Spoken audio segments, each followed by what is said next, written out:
Hello, Salt Lake and rest of the world. Thanks for tuning in for episode 2 of the Godless Revolution. We got a surprise for you this week. Dan Ellis is no longer a guest. He's permanent. We've added him. Hi. And I'm Pastor Matt, as we're going to be talking about atheism as a religion today. I'm an ordained minister in the Church of the Flying Spaghetti Monster. Perfect. Why didn't we have spaghetti tonight then? Because pizza's a lot more convenient. All right, so Matt, what's the subject this week? I found an article. I'm hesitant a little bit about this one. I'll tell you why. Doing some research about atheism as a religion, I decided to go with the first article that popped up on Google. Printed it out. It's by a Catholic guy named Jimmy Akin. And it's, 5 or 6 pages worth of quote-unquote case that he makes. And after going through it and I think pretty thoroughly shredding it, I'm a little concerned we're going to be accused of going after low-hanging fruit because this article is actually pretty pathetic. But I think it's an important topic to cover. It gets thrown out there quite often, I think. Well, you guys are just another religion. You're getting together. What are you talking about? Why do you guys need to get together? You're just acting just like another religion. So, well, Atheists of Utah just won their award from Q Salt Lake as the best religious organization here in Utah. So, best? Yeah. Yes. Yeah. The best religious organization in Utah. Yes.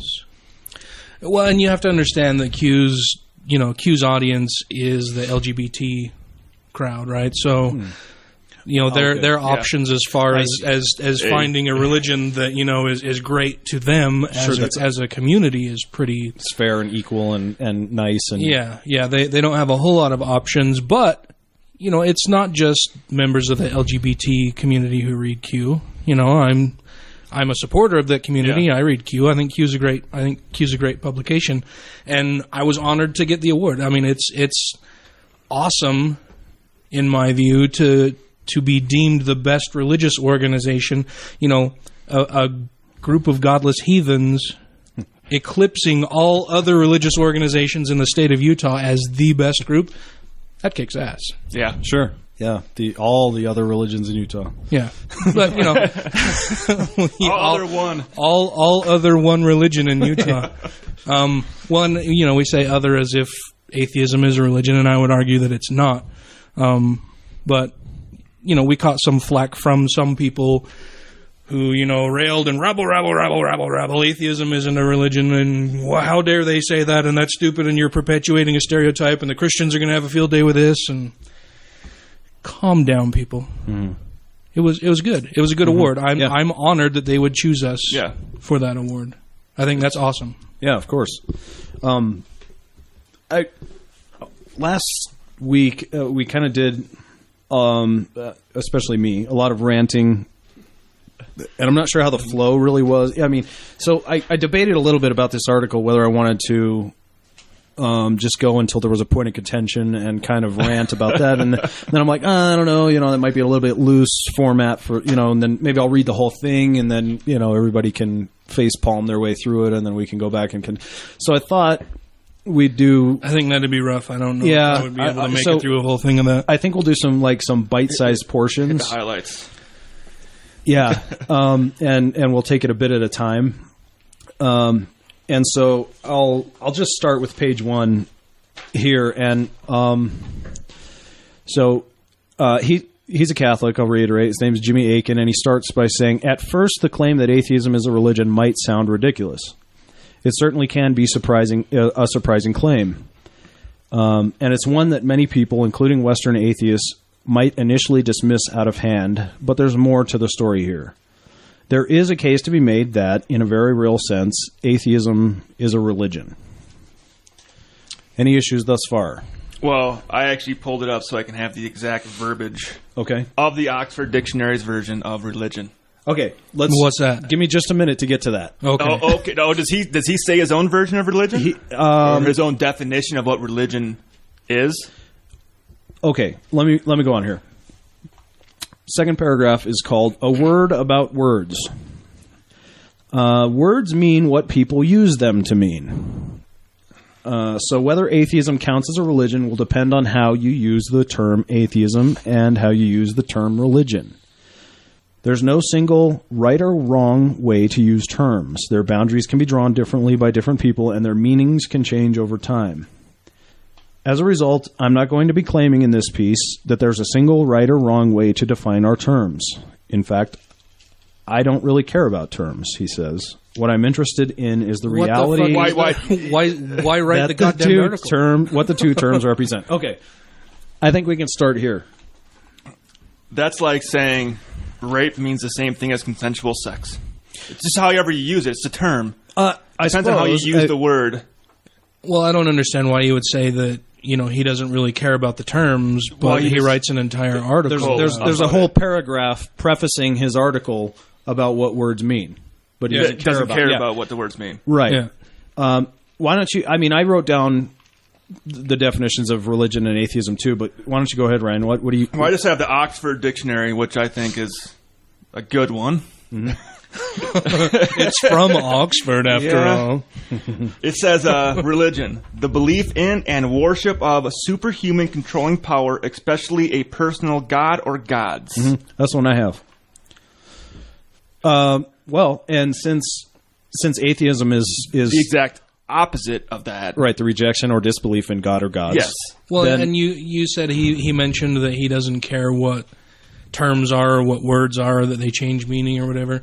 And he writes this entire article about it, and he says that he doesn't really care what the words mean. Is that I'm paraphrasing, I think, what you said there.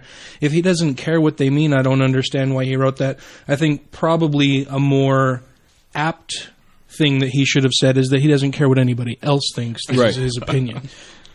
Yeah, I mean, and so the whole time while I was reading this, in my mind, I'm thinking, belief in God. Do you believe in God? That's a binary proposition. That's a true dichotomy. There's only two answers. Do you believe in God? Yes. And everything else. Right?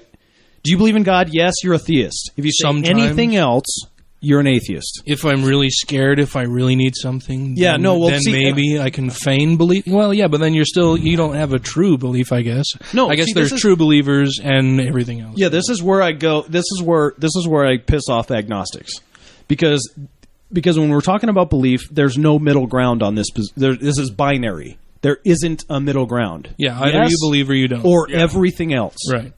If you say, I don't know, what, you don't know if you believe? No, that's not what I'm asking. I'm not saying, do you know there's a God? Do you believe?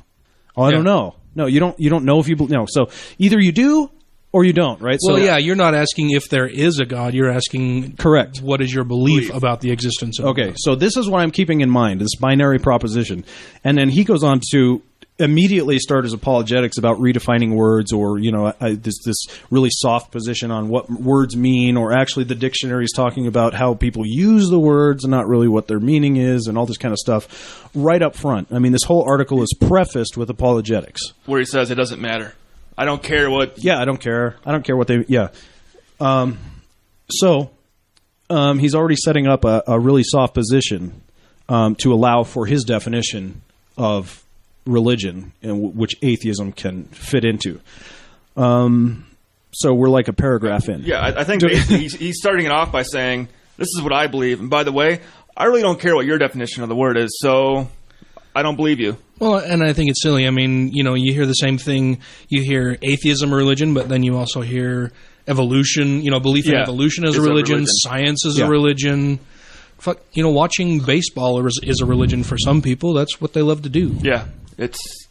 So I guess in that sense, it could be argued that it all comes down to how you're defining religion and what you specifically mean when you say it's a religion. And I think when most people say that atheism is a religion, they're using it in a pejorative sense, where they're trying to say that you atheists are no better than us theists who have religion. You're just using you have faith in your position. It's not based on anything other than faith. And Matt, before we started the podcast, you were talking about Lee Strobel's opus on on I don't have having enough faith. I don't have enough faith yeah. to be an atheist. Right. Yeah, that's we can get in. We can have a whole nother podcast on Lee Strobel. But the point is, so I'll go on with the next line. He says, "My claim, therefore, is that the reality of what is commonly called atheism, in quotes, has much in common with the reality of what is commonly called religion, in quotes." So he's already backed away from the dictionary definitions by putting these in quotes and then using what's commonly called. So he's already moving into subjective territory. Right. But religion is commonly called the belief and worship of a superhuman controlling power, usually a god or gods. Yes. Atheism is the exact negation of those things. Yeah, well, what do we as atheists worship? Right. Well, what tenets do we all have to follow? What dogma do we have? Yeah, what dogmatic positions do we have on anything? I mean, in a way, it would almost be easier if atheism was a religion, because then I wouldn't have to deal with a whole lot of infighting with atheists of different stripes. But I guess that's also true of religion, and that's why so many religious groups are fraction or are splintered. You have some are really extreme, some are really lax, and it's right, and you have over 30,000 Christian sects alone. I mean, I guess that's a big part of it, is that nobody can agree on their basic definition of God and or religion. Right. So he goes on to say that the two have so much the two meaning atheism and religion. The two have so much in common that there is a sense in which atheism can be seen as a religion, which we've already kind of covered. But what do we have what is in common?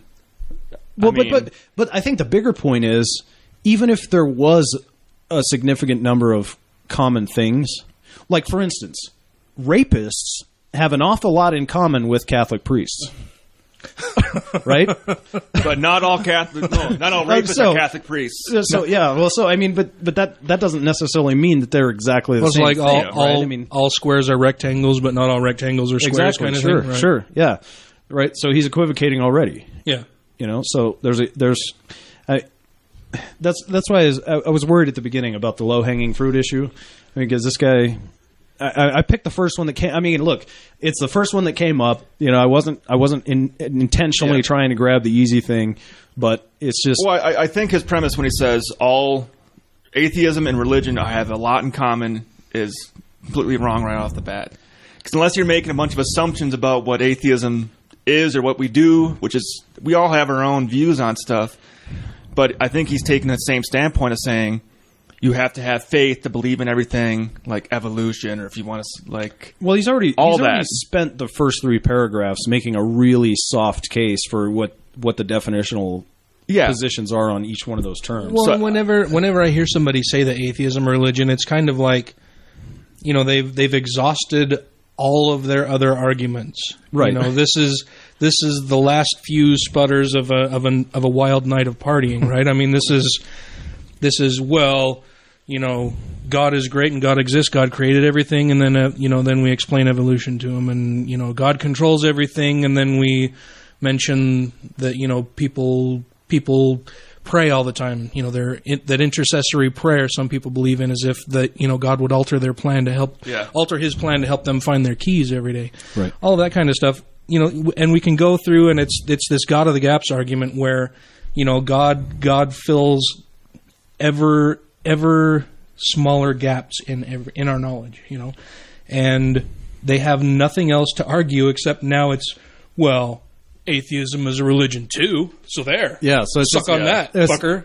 It's the classic schoolyard retort. Yeah. No, you are. I know you are, but what am I? Right. Yeah, that's everything what it is. You believe takes faith too. Yeah. Yeah, they've run out of arguments. They don't have anything else to say on the subject.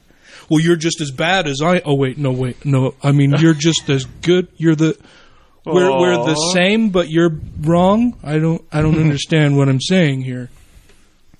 Okay, are you guys ready to pull your palms off your face so you can hit yourself again? Because this gets good. All right.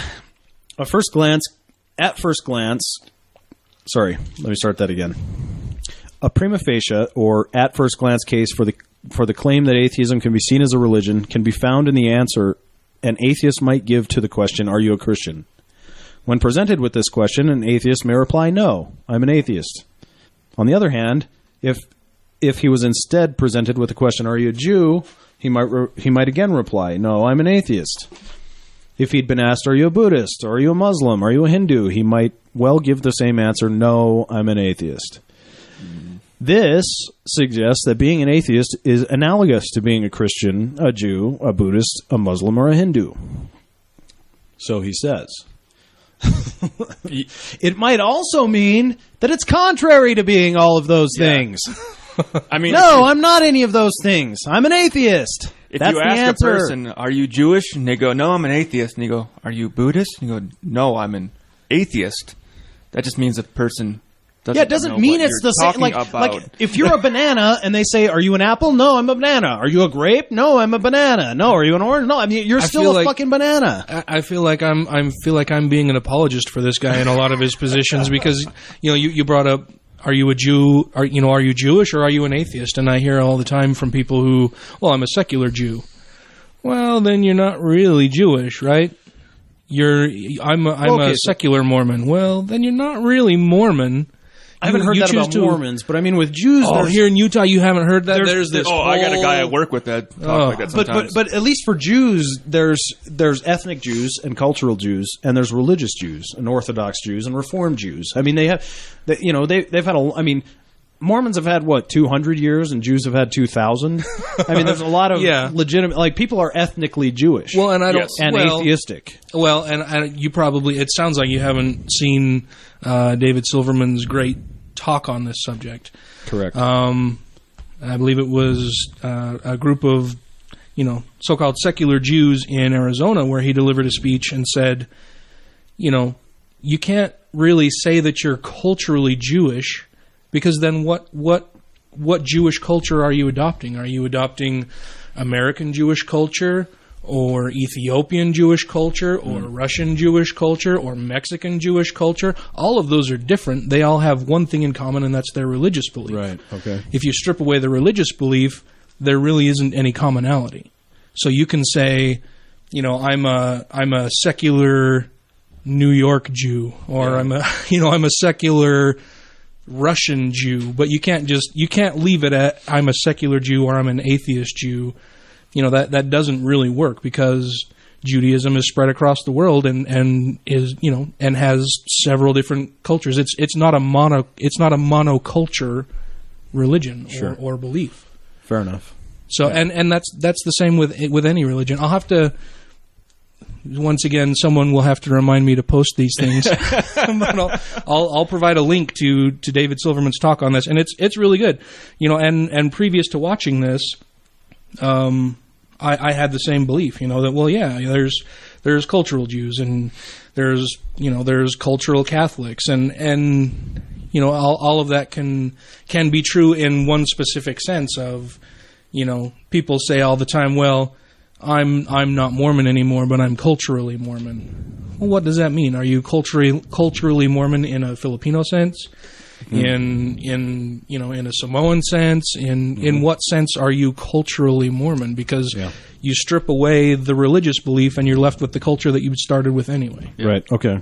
Well, I'll accept your correction and retreat to ignorance until I can further research that. But no, I appreciate it. Yeah. Well, it makes total sense. Yeah. Yeah, it was really good. You'll have to watch the video. It's really good. And hasn't he actually on Fox News? I think a few times where I've seen him come on there, and they go, "Well, aren't you a Jew?" And he goes, "No, I'm an not atheist." Yeah, my parents were Jewish. Yeah, but I'm an atheist. Yeah. Like, no, you're Jewish. I'm like, no, I'm an atheist. Right. Okay. So he goes on along the same line, and that in turn suggests that atheism is analogous to Christianity, Judaism, Buddhism, Islam, and Hinduism. In other words, atheism too can be seen as a religion. I think we've already dealt with that.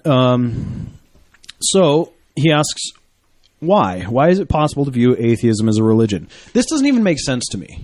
I had to read this a couple of times. I mean, does he mean how? How is it possible to view atheism as a religion? I don't understand why in that, but whatever. Assuming. I don't know why they want us lumped in their religious stuff in the first place. Well, right. I mean, again, I mean, they're trying so hard to make us the same as them, but not sure exactly. Grammatical errors aside, a good starting point, he says, is asking what the different religions have in common.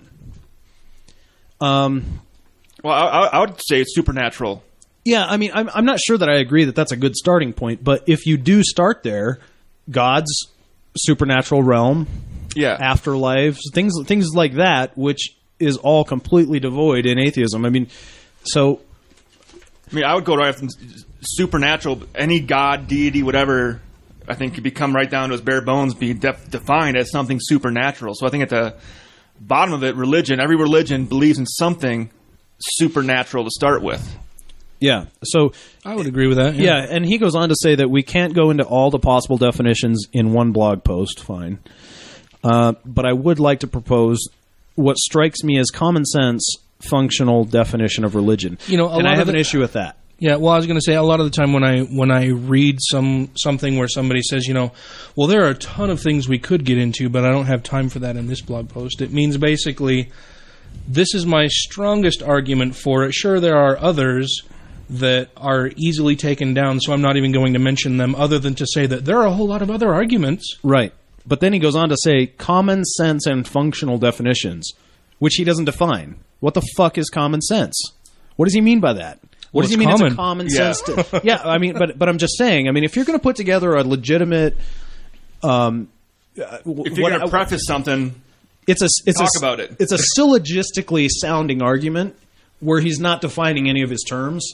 There's a logical issue there. When you come up with against things like common sense and functional, I need to know what you fucking mean by that, so I can know that when you get to the end, that the premises, that it follows the premises, and you're not giving me a big non sequitur. Yeah, put me on the same page. Yeah, but he doesn't do that. So I'll assume from now on that he's cherry picking what he thinks is common sense is really. I mean, based on what he's done already.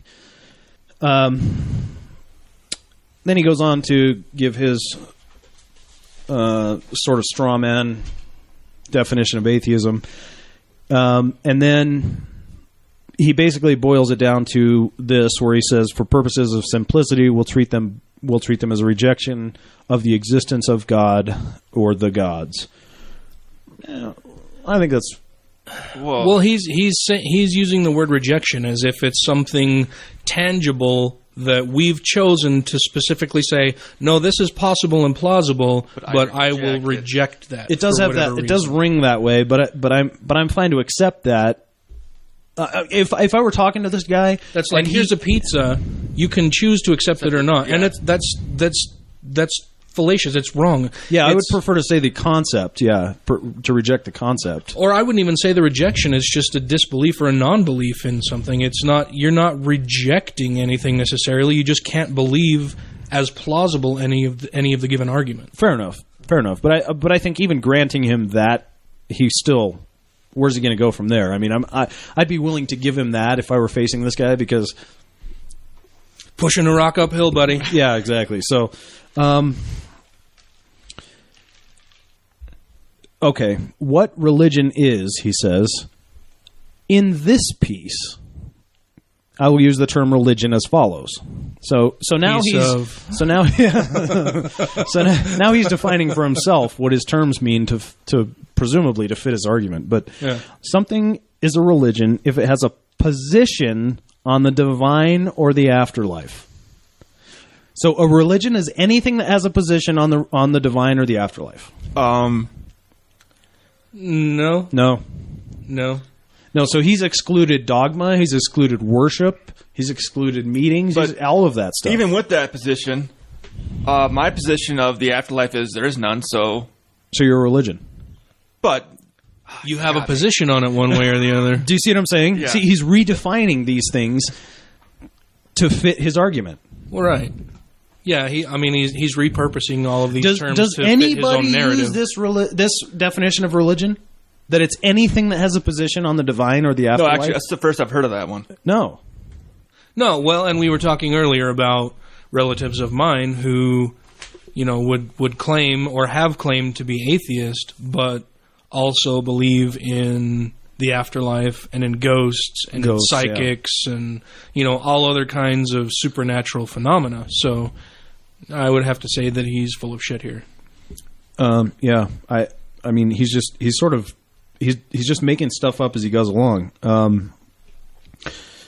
But obviously, knowing what he's trying to get at, having a negative position on something does not make it part of that thing. Right. And that's the big key. And I think it would be pretty easy to lose sight of that if you were kind of already on his side, which is obviously who he's talking to.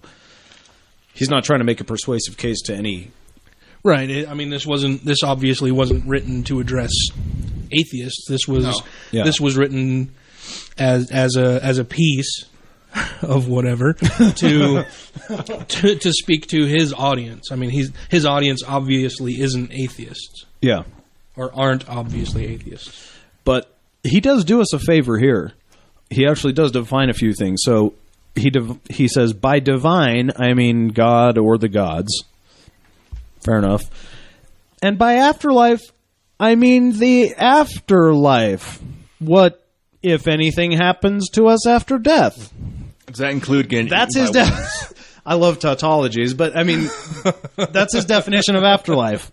I mean the afterlife. That's what it says. Like what happens after your life. Right. That's it. Yeah. Or what, if anything, happens after our death, he actually says. Yeah. So, yeah, exactly. Yeah. So by afterlife, he means what happens to us after life. Well, that's kind of a good point. Like, everybody says afterlife when what they are actually talking about is after you die. After death and life, yeah. Yeah, yeah. But I appreciate the honesty of that particular definition. Sure. Or it's actually what he says he means. This is just brimming with honesty. Yeah. Okay. Things that aren't religions. Wait. Things that aren't religions. The biggest one I know is atheism, so I want to see where this goes. No. No? This is actually a surprisingly small segment. Oh. Please continue. Things that aren't religion under this definition. Oh, I thought it was all in it. Oh, well, there we go. Includes mathematics, boat building, the culinary arts, Throw science in there. Come on, throw science in there. square dancing, Oh, fuck. and virtually all of the other things we normally don't consider religions. Those are hobbies. Although I do seem to recall boat building as a major part of... Oh, yes. The Ark? Right. Well, and not only the Ark, but remember that the Mormons came to North America in boats. Yes. Yeah. And I mean, Jesus traveled here in a boat. And if you're going to build an ark, you got to know how to count Didn't Jesus cubits. fly? Didn't Jesus? No, he traveled on the boat, man. He's hanging with his peeps. Oh, He led them here. He's got to be a common man, but still God's boy. right, with blue eyes. You got to get here ahead of time to bury those gold tablets, though. Well, no, that was Moroni. Yeah, Well, he's one of Jesus's bros, He was the first New Yorker. but so was Lucifer. Really, yeah, True. like he's a better bro. right? Like you always have your best. You should have seen the seriousness on Ryan's face when he said that. Come on. If you have a brother, you always have the best fights with them and want to kick them out of the house. That's true. Well- Yeah. Well, and so we brought up Lucifer, and that reminds me, I mentioned this when we were just chatting before the podcast, that on my way home, I was watching a video of Lucien Greaves, who's I don't know what his official title is. It's escaping me currently. It's not Grand Poobah or President or our dear leader of the Satanic Temple. But I was watching a talk he gave where, part of his opening segment is, him saying that the Temple of Satan, or the Satanic Temple, is an atheistic Satanist group. And that that he hears from people all the time who say that, well, Satanism is a religion and you can't be an atheist and religious at the same time. And his argument was that to let religious people or to let other people outside of your belief system tell you what is and what is not religious is to allow them to control the narrative and to allow them to tell you what you are or are not. Right. And his argument was, sure, call me religious. I will accept that. I'm a religious Satanist. Sure, I'm an atheistic religious Satanist. That still baffles me a little bit because, even Satanists still believe in some sort of supernatural. No, They don't. No. The Satanic Temple. Lucien Greaves is actually a really cool dude. Like in everything that I've read of his, he is very, very well spoken. His vocabulary is immense. He's a really, really bright dude.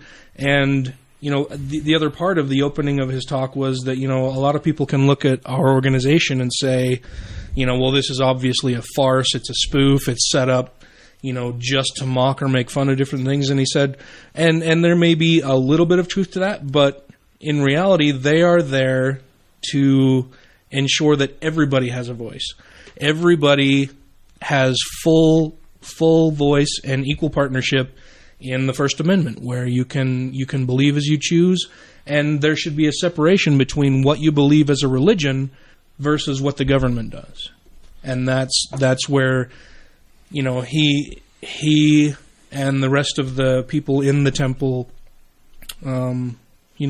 have basically set themselves up to be these bright, bold targets for people to point at and say, well, this is wrong and you can't do this, and they relish that fact, Well, yeah, if you want to throw up a Decalogue somewhere, we're going to throw up a statue of Baphomet.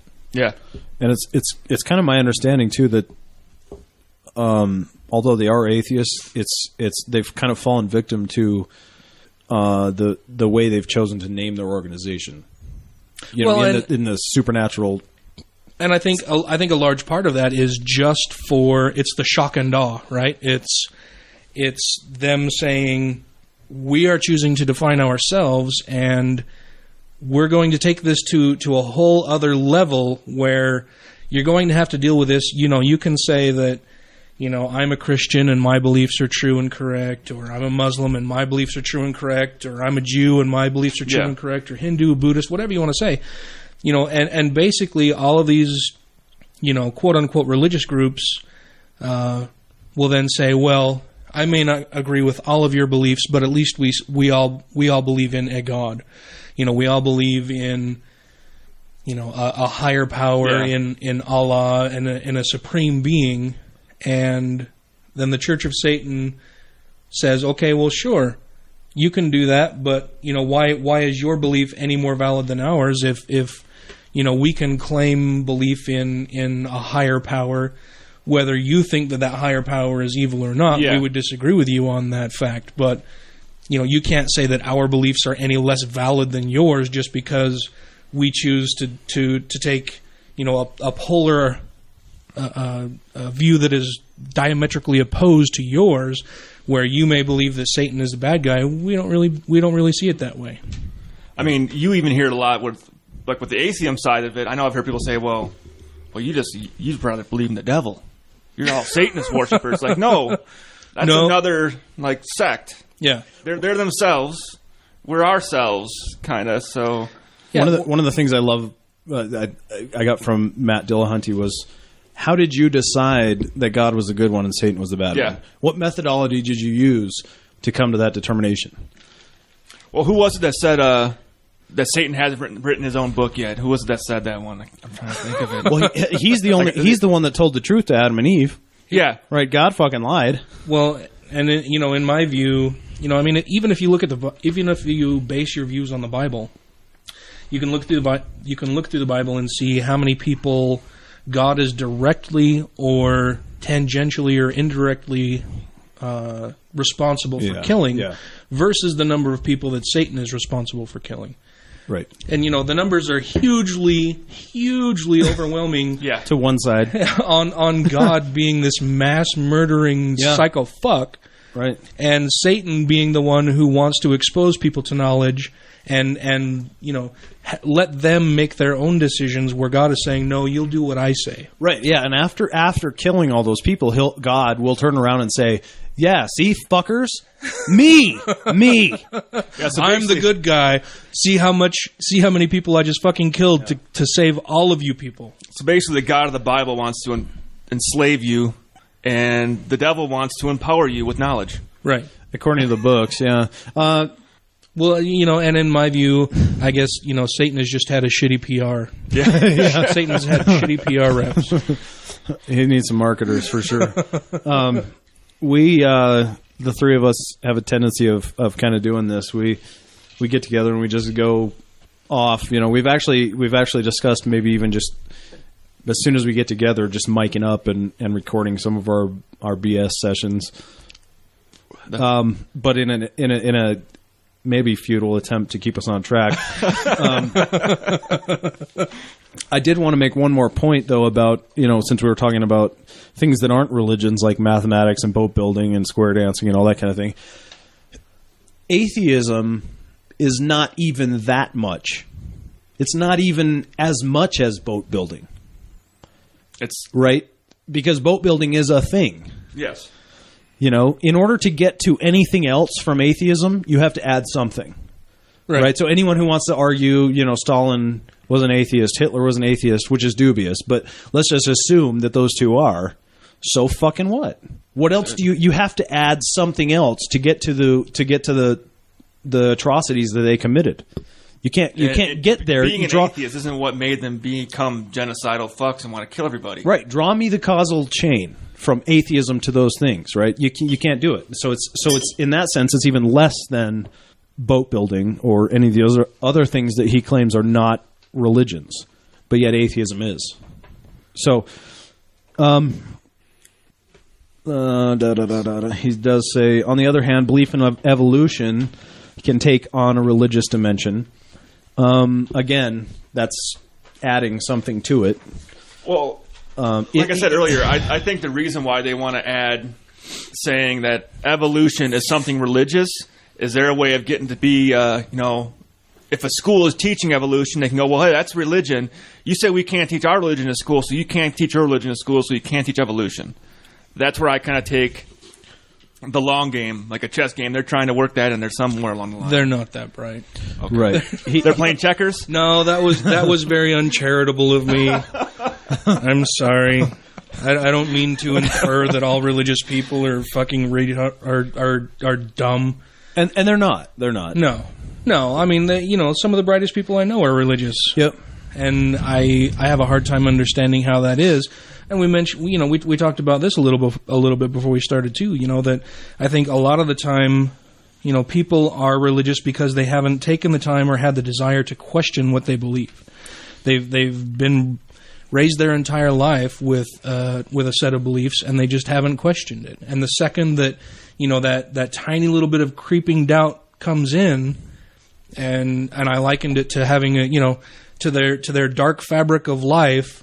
Having a little bit of light come in, they throw duct tape over it. Mm-hmm. They try to reconcile and explain it away with all different kinds of explanations for various things that they currently believe that don't mesh with other things that they choose to believe.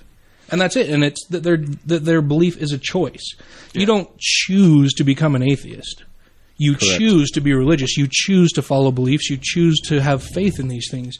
You don't choose to have faith in atheism. I mean, what do you have faith in as an atheist? Atheism is more of a revolution or a revelation to people, even though that would be because really it is like sure. You have that. It just kind of like doing those videos with people. A lot of people be I've tried this and I went to this church and just came to the point where I didn't believe in the ones prior. Why will I believe in the next one?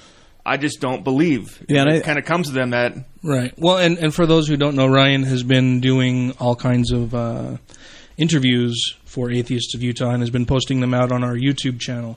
And it's, Ryan sitting down and interviewing people about their exit from religion or how they ended up leaving religion or no longer believing in the things that they had been raised with their entire lives. A lot of them are really, really well. They're all really good. Yeah, I've and everyone's really got their enjoyed own every single unique one. individual stories. They all come from different backgrounds, and the thing is most of them have came to atheism in a similar manner. They've all looked for religion and couldn't find it, or just came to them like, this is not me. Well, right, and I can't live this lie anymore. And I hear from so many religious people all the time who say that, oh, well, you atheists, you haven't examined things. You haven't tried to believe. You haven't prayed. You haven't been faithful. You haven't whatever. And that's bullshit. Well, I wouldn't say that every single atheist I know, because I haven't spoken to every single atheist I know about how they arrived at atheism.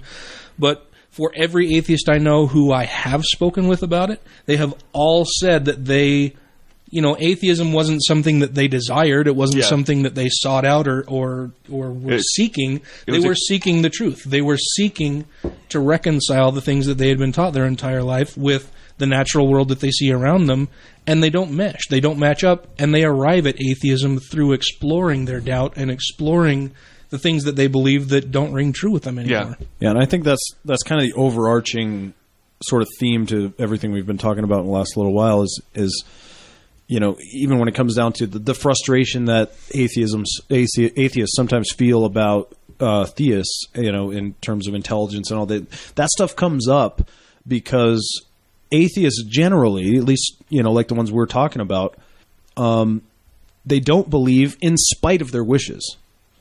Right. Right. Yeah, they apply an even greater amount of skepticism to the things they want to be true. Right. Yeah. It's not that anybody desires to lose eternity. Sure. Nobody wants to throw away eternity. Yeah, peace and love and joy forever. Yeah, and they don't choose to believe that when they die they're just gone, that no bit of them lives on. It's something that they come to acknowledge as fact. It's not something that they chose to believe or sought, hey, I would like to be an atheist. What can I go and what can I go and look at that will prove that atheism is true, or what can I go and research that will confirm my belief that atheism is true? Most people who are atheists were raised as religious people, or at least surrounded by religious people whose beliefs have bled out onto them. It's nobody. I don't know any atheist who chose to give up eternity because they wanted to find facts to support what they already believed. But the reverse is not true for religious people. Yeah. I mean, religious people all the time seek out information to justify what they currently believe. Yeah, they start with the answer. Yeah, they start with the answer, and then they seek evidence to support what they already believe. It's a confirmation bias thing. They don't necessarily go in search of the truth. They go in search of things to support what they already believe. Yeah, it's a huge sharpshooter fallacy. Yeah. I mean, I would love to be able to have the comfort of saying, when I die, I get to go see my relatives again. I get a gold palace for a little while. But it's for the a little. I mean, not forever. Well, for eternity. For a little while, you'd want to go. Visit around, But yeah. But it's that is a comforting thought to have if you're following that belief system. But it comes to, I'm like, yeah, it's kind of a cool thought, but I know it's not true. I know it's not going to happen. Well, and it's comforting to a point. I mean, you talk to the parents of a child who, was brutally raped and murdered. Yeah.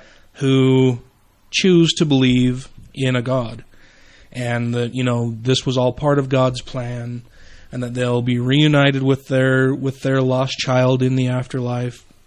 Okay, great. What if their rapist and murderer also recanted and repented on their deathbed? Yeah. Your child's murderer is going to be up in heaven. How do you feel about that? Or your child right now, presumably, is up in heaven with the same rapist, with the person who raped and murdered them. How do you feel about that? That'd be horrible. I mean, I read a story last year. I think it was about last year, where I might have the age right, but I think it was about a 12-year-old girl who committed suicide, and her mom came home and found her hanging in her bedroom and had a note that said, I wanted to see Daddy again. Yes. And her dad had passed away. Yeah, I remember that. She had the confirmed belief that if she killed herself, she would get to go see her dad. I think having that, I mean, the kid just killed himself for nothing, and that's even more damaging. Tragic. It's fucked up. Yeah. Yeah. So, Well, and that's why they have to teach that suicide is a sin. Right? Yeah, because you go to hell if you go. Right, because, presumably when you die, you go to heaven if you've been a good person, or depending on your particular theology, if you've accepted Jesus Christ as your personal Lord and Savior, you'll go to heaven. But if you kill yourself, then you don't get to go to heaven. You have to suffer through this life before you can get to the next life. But and then you have to go to heaven. Otherwise, if you kill yourself, you have to hang out with Darwin and Hitchens and and otherwise, if you kill yourself, you're sent to hell. So you don't reap that reward of being in heaven. So you have to stay here. Right. That's what keeps people here versus saying, well, fuck it, man. In the afterlife, I get a mansion. Everything is golden. Everything is fucking perfect. Why wouldn't I just off myself now? Yeah, well, because if you do, then you'll go to hell. Yeah. By the way, is atheism a religion? No, it's not. No. I think we're moving on. If you do have any questions, comments, you can feel free to email us at Godless Revolution. That's rebel with a B as in Bravo, not V as in Victor, revolution.com. Got a lot of good feedback, some constructive criticism. Like to hear all that. So just feel free to shoot us an email, let us know. Should we move on to some news? Lots and lots and lots of news this week. Yes. Well, I got one that can kind of go with yours a little bit. Yeah. It's a little more off the wall, but it has to do with white supremacists. Do it. Well, apparently this couple, James Moody, 30, and his 36-year-old wife, Christine Moody, decided that God called them to kill a pedophile. Ooh. Were they friends with a pedophile? No, they're skinheads. They weren't friends with the pedophile. No, this was a person who had served time as a child molester, that they said God basically told them it was all right to kill him. So they went and murdered him. And they, where to say, here's exactly what he said, James Moody believed God wanted him to kill sex offenders, and a doctor who had evaluated him, but added that he was still determined to be sane and knew what was right and wrong. And he's also, I watched the video of them in court when this was going on, and he's telling the judge, God forgave us for killing. We know it's a sin. We know it's one of the commandments, but God has already forgiven us. That doesn't wait. God forgave you for killing the rapist, or the guy who had molested someone. He was a sex offender. I don't know exactly what he did. Didn't give the guy's description of why he was a sex offender. But what gives you... I mean... It doesn't really sound biblical to me. I mean, the killing and stuff, yeah, sure. But usually, well, the killing, sure, that sounds biblical. Well, it does, yeah, but usually God's on the side of the rapist that's doing the killing. On the side Save of the virgins for yourselves. I get what you're saying. Sure. Yeah, usually God is saving the young children to be raped by murderers. Well, and and this, in my mind, this brings up an interesting point that, I have yet to see any court case that has ever been decided in favor of someone who said, I did it because God told me to do so. True. Apparently, or presumably or supposedly, the United States is a Christian nation, and yet we have all of these Christians who do these horrible, atrocious things and say that God told them to do it, and not a single fucking one of them has been acquitted on those grounds. Yeah. Correct. Well, this lady's last line in this proves article, that they don't get their morals from the Bible. Right. Oh, but she's on the stand reading passages out of the Bible trying to say why she should be let off.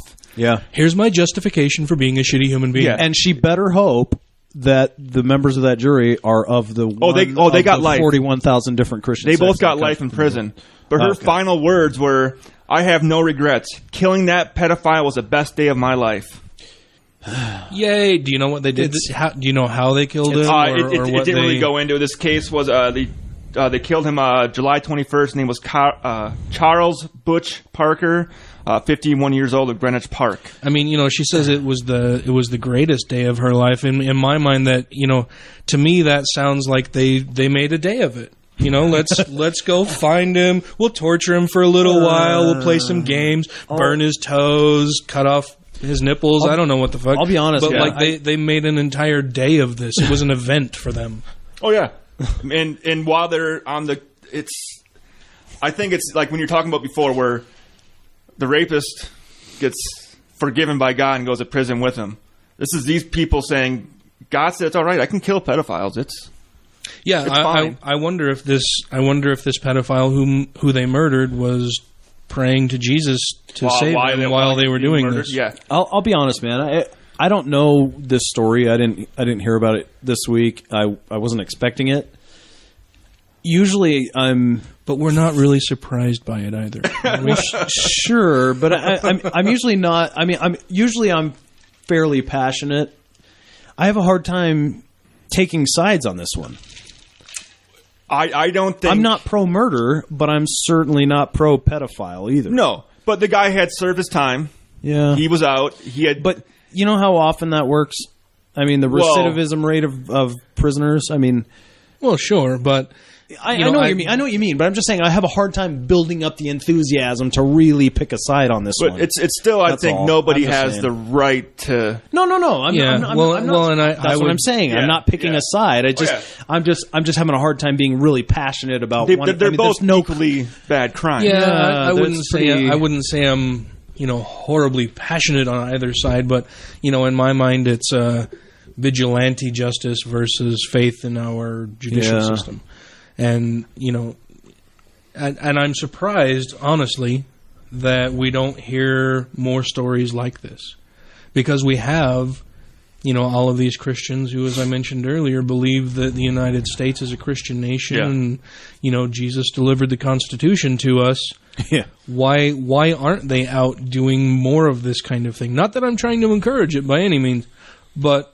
I don't understand. It's one of those things where their beliefs don't line up with what they actually practice. They don't seem to have the courage of their own convictions. No, I totally agree. I just have a hard time picturing myself sort of skipping down the road with the rainbows and being like, yeah, it's pedophile pummeling picnic day, PPPD, here we go, and go kill a fucking rapist. It's a sort of, it's hard to choose. Yeah, I think, and this will probably be the only time you'll hear me say this, that I would be on the side of the pedophile in this case. Because only because he served his time. Yeah, right. And then was murdered because of these people's religious beliefs. Yeah.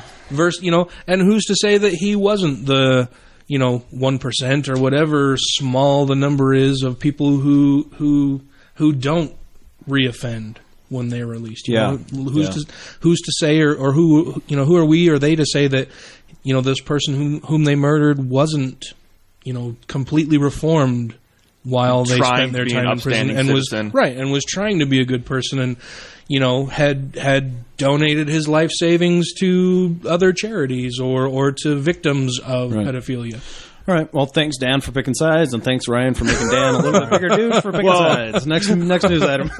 I think I didn't have to. You might know more on this one from locally, which would be good news with the 4th grade field trip. Well,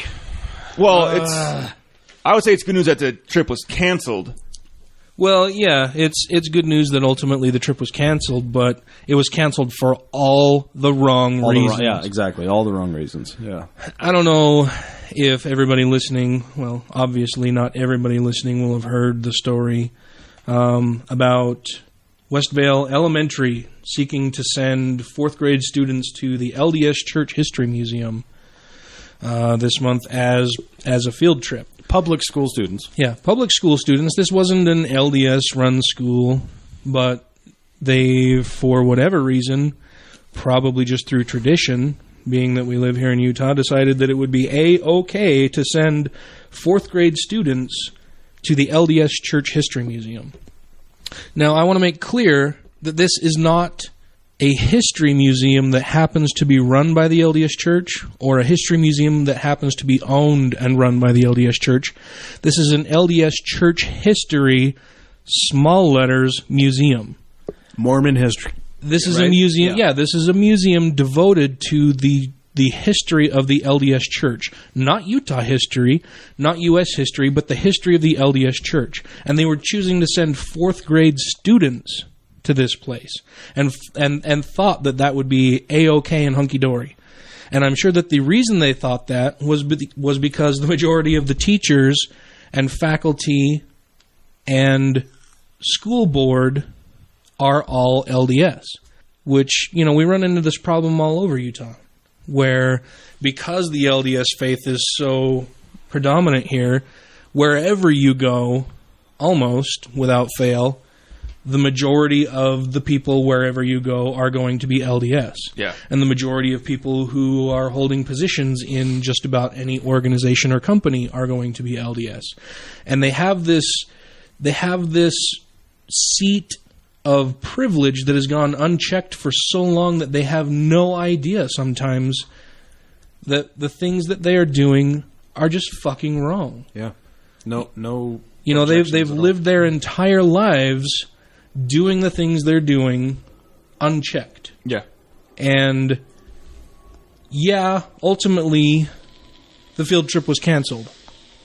But the field trip wasn't canceled because a ton of members of Atheists of Utah and attorneys from the Freedom from Religion Foundation sent letters to the school board and to the principal and to the teachers. It was canceled, according to the school, because members of Atheists of Utah made public the school's plans to take the children there, and that somehow put the children in danger. Yeah, Atheists of Utah. That's fucking bullshit. Yeah, it's stupid.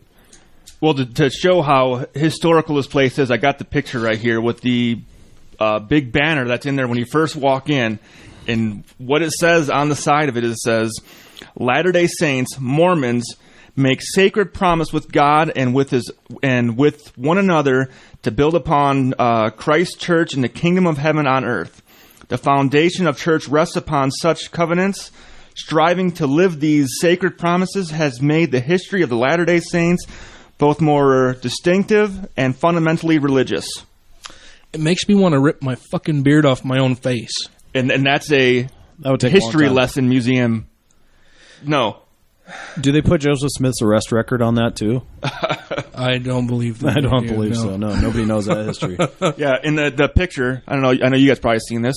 Is that Moroni with the Bible trumpeting over the top of it? It sure is. Yeah, with the Bible. Yeah, Moroni with or the Book of Mormon. It's probably flying over golden plates. I bet. Oh yeah.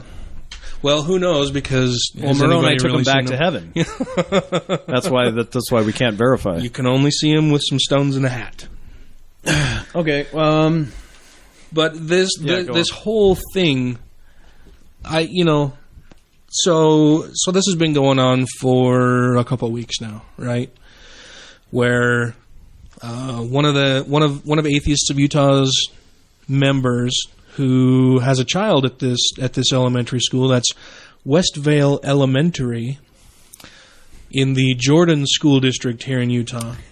They have a 4th grade student who brought home this permission slip or information about going to the LDS Church History Museum, and this member posted that in our group. And of course, almost to a person in the group, everybody was, "What the fuck is this shit?" Yeah, and it like I say, it's been going on for a couple of weeks now.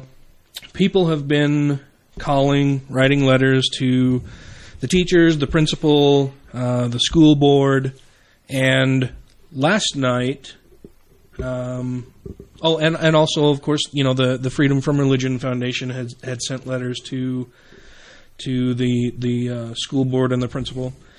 And last night, we were all really, really jazzed to see that several members had received a response from Kayleen Whitelock of the Jordan School District, who said that, in reply to several messages, had sent a response that the field trip had been canceled.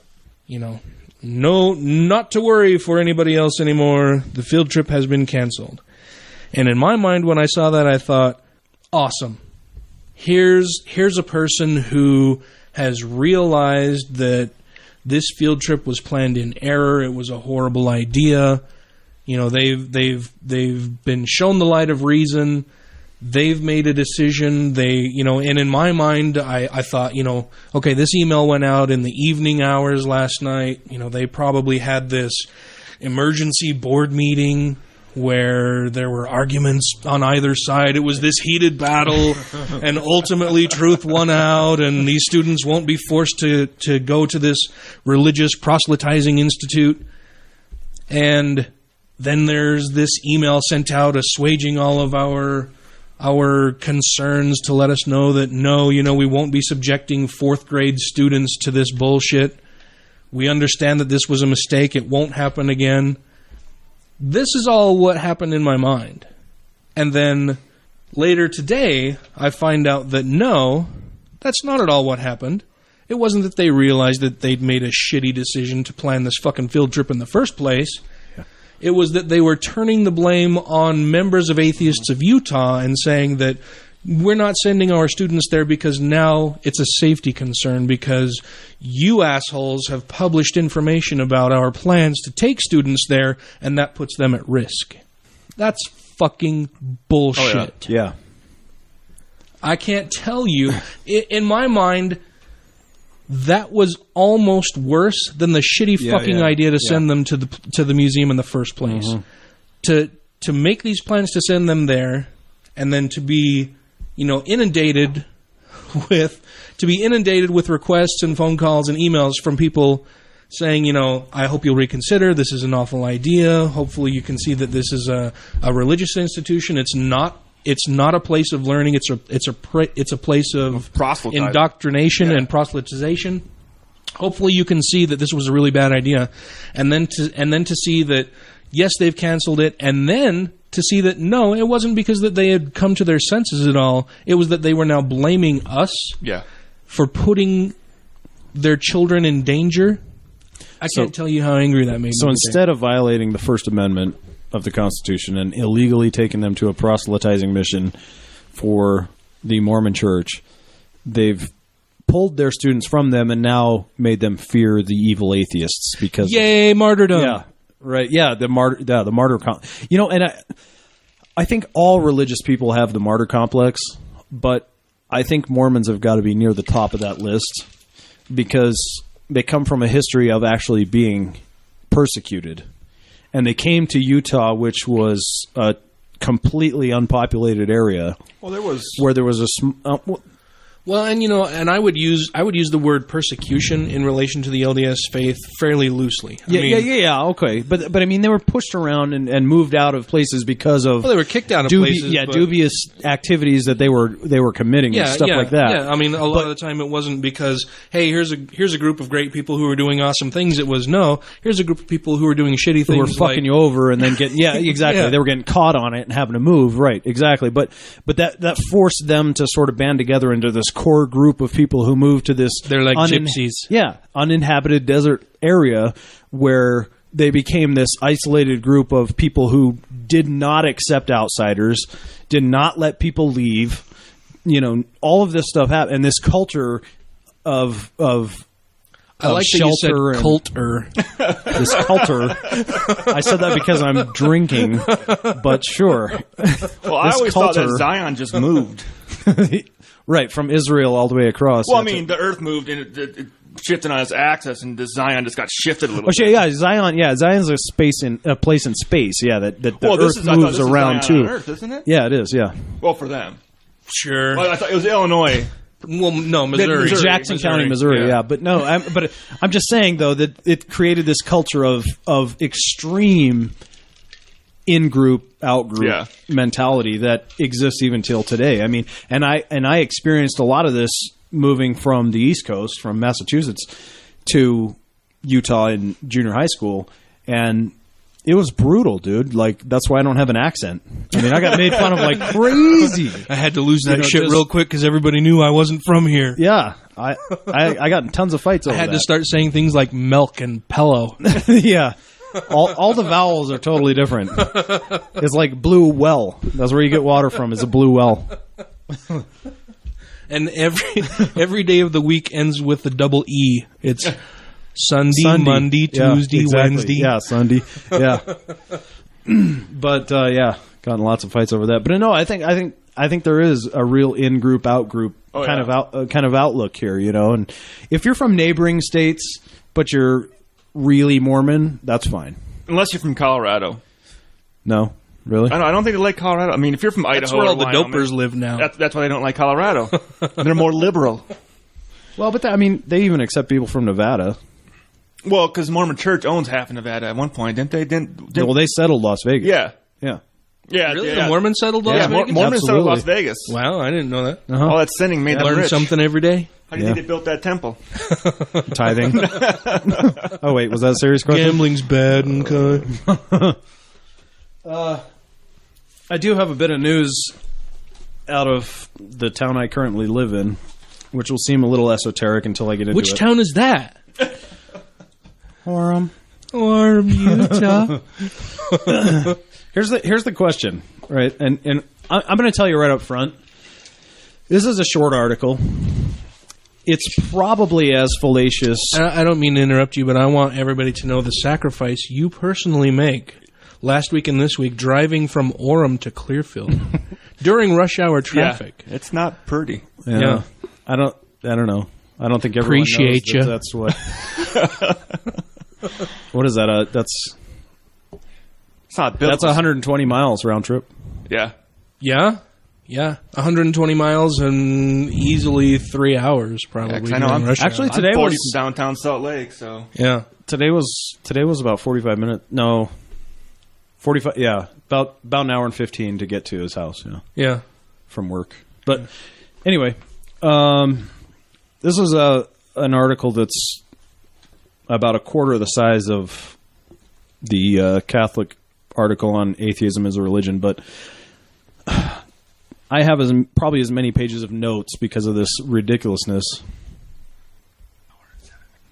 And so we'll go through this quickly, but it starts, what if, that was the question on people's minds as they attended Friday's session of the Book of Mormon Evidence Conference at the Sarah Center for Arts.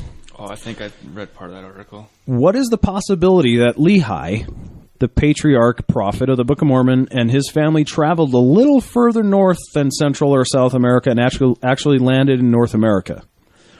Rod Meldrum, conference organizer and author of The Book of Mormon in America's Heartland, says there is scriptural and physical evidence, including DNA, that Lehi and his sons all their descendants lived in the Promised Land, the land of liberty known as the United States. What? And this is an absolute lie. It's a complete and total lie. DNA evidence? Yeah. I thought the last thing we had on DNA evidence said basically bullshit with the whole Indian side of it. Here's the idea. The idea from the Book of Mormon is that Lehi was the patriarch of a family who led his family and a couple of others across the seas from Jerusalem to somewhere in America that the Mormon Church still won't take a position on because they can't place it on Earth anywhere, in 600 BC. And then the groups that landed here split into two groups of Lehi's sons, the Nephites and the Lamanites, which became the chief ancestors of the Native Americans.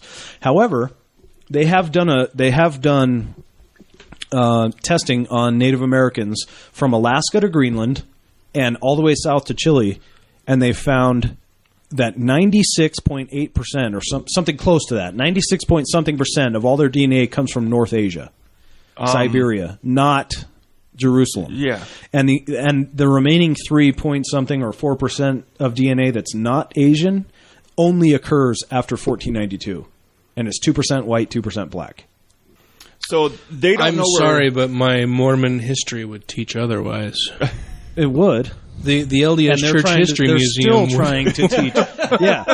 And that's the point of this article. They're still trying to teach otherwise. Yeah. But if you'll notice the soft position they take on this stuff. For instance, revealed scriptures testify of the geographical location of the Book of Mormon, Meldrum said. This is the history of America. But it doesn't. It doesn't tell you anywhere.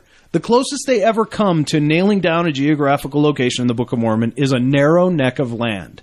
That's all they ever talk about. No one knows where the hell that is. So, I'm going to get this straight, though. They don't know where Lehi came from, but they know the mound of dirt that Moroni fought an epic battle on? Correct. Well, they do say that Lehi is a Good point, he's sir. he's a Hebrew. So yeah. he came from Jerusalem, Yeah. but they don't know where he landed. All they know, they lay claim to all the Mesoamerican sites, Chichen Itza, all the Mayan stuff. They claim is early Book of Mormon settlements, like the city of Zarahemla. Well, they've got tours down in South They America. do. They still right? have tours there. Yeah. Yeah. But Come then, and see the ancient Mormon sites. right, but somehow a lone Mesoamerican named Moroni made it from Yucatan to New York, 3 miles from Joseph Smith's house, to bury those plates by himself. And that's where Joseph Smith found them. You know, that really kind of makes Joseph Smith seem like a person of convenience versus divine revelation, right? I mean, He was just you're in the neighborhood. Even if it's we true. don't want to make you trek all the way across the fucking country to find these things. Yeah, you're here. You're praying in the woods. Here you go, dude. Go in the backyard. Even if the stories are true, yeah. Yeah, but I mean, forget the fact that he was a convicted fraud. Sure. Let me elaborate on the dubious connections made here. They did bring in a guest lecturer named Stephen Spikerman, who's an English expert on Israel and American connections, both modern and ancient. You mean like giving them fighter jets and stuff? Yeah, exactly. 600 BC. Oh, sorry. F-16s back then. He goes on a little bit. He has a book, I guess, that's called "Who Are You, America?" Spikerman said there are 30 specific and colorful witnesses in American symbols that connect the U.S. to the House of Israel. I don't think the LDS Church likes colorful people. No. Correct. Sorry. Sorry, I've derailed you. Go on. No, please continue. So his basis here is that there are 30 specific and colorful witnesses in American symbols that connect the U.S. to the House of Israel. Some of those presented include the Presidential Seal, the Great Seal of America, Benjamin Franklin's seal, and more. And more? Please tell. I thought a lot of that was pagan. Yeah. Well, okay, but the point is, that shit is drawn. Like, that's not stuff that they dug up and they were like, oh, there's no way that this can't be Israeli. Right? Like, this is stuff that people drew in the 18th century. They're like, so symbolism include olive branches, Star of David, symbols of Manasseh, numerology, and more. Oh, shoot. In the presidential seal, in Joseph's dream of the sun, moon, and stars bowing down to him, Spikerman said, why is it that they're You've had too many beers. No, this is worded really weird. Okay, let me start again. In the presidential seal, in Joseph's dream to the sun, moon, and stars bowing down to him, Spikerman said, why is that there if it doesn't have any meaning? You are an Israel nation. Be proud. Yeah, it's just weird. So this is an enormous argument from ignorance, right? Why is it there? Why is that there? I don't know. It must be connected to Israel, right? These are all things that were drawn by early Americans that he's now connecting to the Middle East and the Hebrew ancestry, and then connecting that to the Book of Mormon and the reported accounts there, which Joseph Smith, of course, was early 1800s. So he was 50 some odd years after the founding fathers, and yeah. I always think it's weird when religious people come up with these like fringe arguments to justify what they believe. It's never. Well, I wouldn't say never, but a lot of the time it's not simply that no, God really came and talked to Joseph Smith. That shit happened. It's they dug up some symbols somewhere that resemble other symbols somewhere else, and it's so strenuous, strenuously cobbled together. Yeah. It's all weird shit to me. Anyway, that's the town I live in. They're having seminars like that. This whole state is like that. No. It's a ball of fun. I love the outdoors in this state, though. It's just the culture we wish to change true. slightly. I like Utah a lot. And, if it weren't for the Mormons, I'd have to find some more difficult targets for my ire. Were we going to talk about Nigeria? Oh, the girls in Nigeria? Is that... I suppose we could. Does anyone know enough about it? I don't know a whole lot about it. I've seen a couple posts. I'm amazed it hasn't come up yet. I've heard a little bit about it. I've read it was like 200 girls that were being abducted and sold off. They're being held still. Well, they're being held, but the people that abducted them wanted to. I thought I read. I think they're requesting a ransom, but nobody knows where they are. Okay. I mean, it's an Islamic group. Yeah, obviously. I honestly haven't read enough about it to. Well, maybe next week we'll have more on that one. Do we have a subject for next week picked out yet or not? Or are we just going to let everybody on Facebook know about next week's show? We just kind of ramble and we pick. I think we pick a lot of things in the news that are going on lately. I think there were a couple of things that I jotted down that we didn't really get to tonight. One of them being the new video from the LDS Church on the Neon Trees' female drummer, as part of their "I'm a Mormon" series of videos, which to me was really, really silly, although relevant, I suppose, given the recent actions and news and noteworthy things that are going on with the ordained women movement. Oh yes, yeah. I've had enough to drink that I'm becoming less articulate and eloquent as I'm going along. But yeah, that to me just smacked of, hey, here's a great PR thing we can do to show that we really do cherish and love our female members. Yeah, we'll throw a female drummer out there because that's cool. Right. Well, another idea too. I mean, and there's plenty of news items that come. We wondered if we were going to be able to do a 60 to 90 minute show every week. We're at an hour and 20 already. It's just been so easy. So much stuff goes on every week. So I could talk to you guys all night long. Yeah. I mean, so in addition to the regular podcast, we're considering doing, just kind of a bullshit session, because usually the three of us get together, and start just talking bullshit about things. 2 hours before we start recording. Yeah. And there's 120 minutes of stuff prior to getting mic'd up that I think would be interesting. Well, the thing with the Jordan School District is apparently far from over. I will be calling tomorrow, so I would like to meet with the teachers and the principal and the school district board members, so that we can talk face to face about why so many people have huge concerns about sending fourth grade students to a religious museum. Yep. And so I'll be making that call tomorrow. I hope they'll agree to meet with me. It's really easy to demonize people as being really bad and putting your children in danger when all you see are emails from them telling them that, your decisions are really terrible as far as the job that you choose to do on a day-to-day basis in trying to, I'm sure they're trying to do a good job and teach our students what they think is right and to give them a good education. I think that they've just...